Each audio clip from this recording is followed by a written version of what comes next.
Electric pedicab from Yunsland e-bike for only 30,700.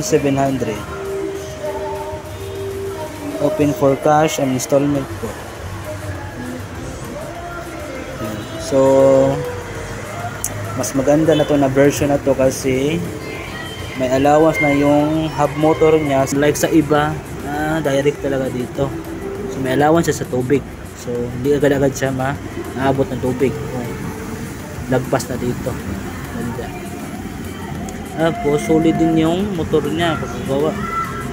So ang motor pala nito is upgradable, or yung battery pala 48 yung stock niya, pero pwede siya ma-upgrade into 60 volts, 48 volts to 60 volts.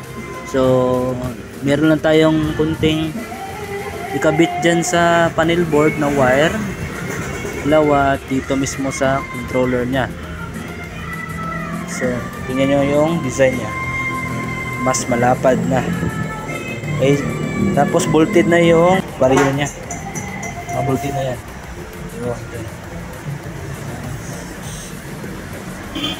Naka-telescopic na din, parang cafe racer.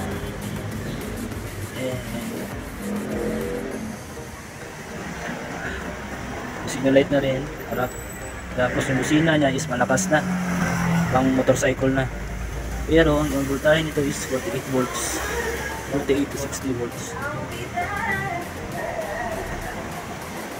Signal light nya. Tapos ang kagandahan nito, tingnan nyo, na built-in breaker na siya. So hindi na kayo yan bahala sa mag-worry na kung may mga short circuit, kasi sasaluhin lang ng breaker. So unlike fuse, makabuti na to na breaker kasi mag-trip off lang to.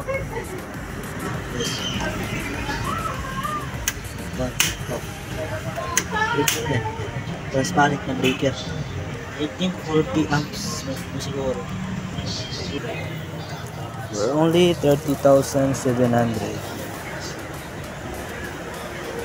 from Yunsland e-bike, Cebu.